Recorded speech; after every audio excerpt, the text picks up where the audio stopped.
Kami dari kelompok 3 akan membahas materi mengenai kontrol unit. Halo guys, perkenalkan nama saya Ahmad Fauzan, NIM D02210. Nah, kontrol unit adalah suatu komponen dalam prosesor atau CPU yang menangani kontrol sinyal pada prosesor.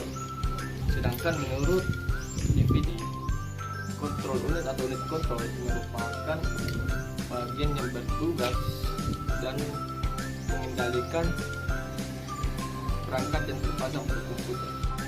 Hai, saya Gabrielia akan menjelaskan desain kontrol unit. Kontrol unit didesain dalam dua bentuk. Bentuk yang pertama adalah kontrol unit secara hardwired atau dalam desain dan bentuk yang didasarkan pada arsitektur yang tetap atau sudah ada pakem. Pada desain ini, kontrol unit terbuat dari flip-flop, gerbang logika, sirkuit digital, serta encoder dan decoder yang tersambung dengan cara yang spesifik. Desain kontrol unit yang kedua adalah menggunakan kontrol program mikro. Kontrol program mikro tersimpan pada memori khusus yang digunakan untuk mengontrol dan berbasiskan flowchart. Kontrol program mikro ini dapat diubah karena sifatnya yang sederhana. Assalamualaikum warahmatullahi wabarakatuh. Saya Nuryanti dengan NIM D02213. Di sini saya akan menjelaskan tentang fungsi kontrol unit. Kontrol unit terdiri atas beberapa fungsi, yaitu mengontrol eksekusi instruksi secara berurutan dan menggunakan perintah. Selanjutnya, kontrol unit mengarahkan aliran data pada area komputer yang berbeda sesuai dengan kebutuhannya masing-masing. Selanjutnya, kontrol unit juga mengatur dan mengontrol kelakuan sistem. Kontrol unit menerima dan mengirim sinyal kontrol pada perangkat komputer yang lain. Kontrol unit juga menghandle berbagai macam perintah seperti fetching, decoding, execution, handling, dan menangani hasil perhitungan. Hai, saya Rahmi Janur. Di sini saya akan memaparkan dua jenis kontrol unit. Yang pertama, single cycle.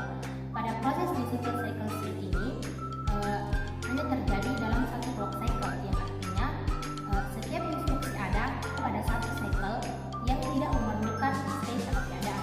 Dalam jenis ini, clock cycle harus mempunyai panjang yang sama untuk setiap jenis instruksinya. Ada dua bagian pada kontrol unit ini. Pertama, proses mendekode opcode untuk mengelompokkannya menjadi 4 macam instruksi dan pemberian sinyal kontrol berdasarkan jenis instruksinya. Yang kedua, multi-cycle.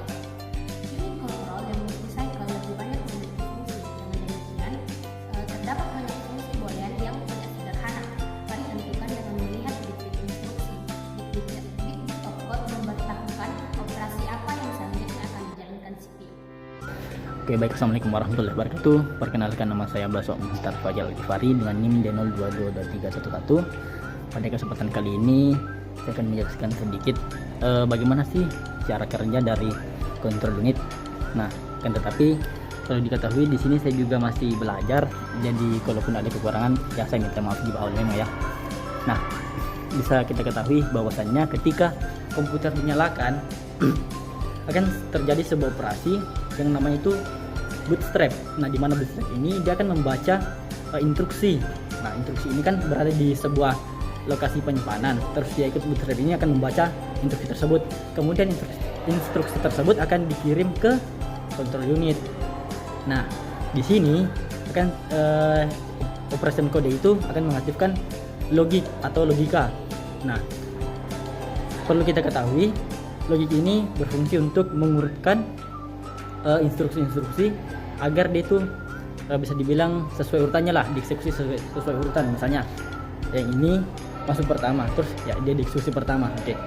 Terus yang perlu kita ketahui itu bahwasannya setiap kontrol unit juga itu dia itu memiliki cara kerja yang bervariatif tergantung dari CPU-nya.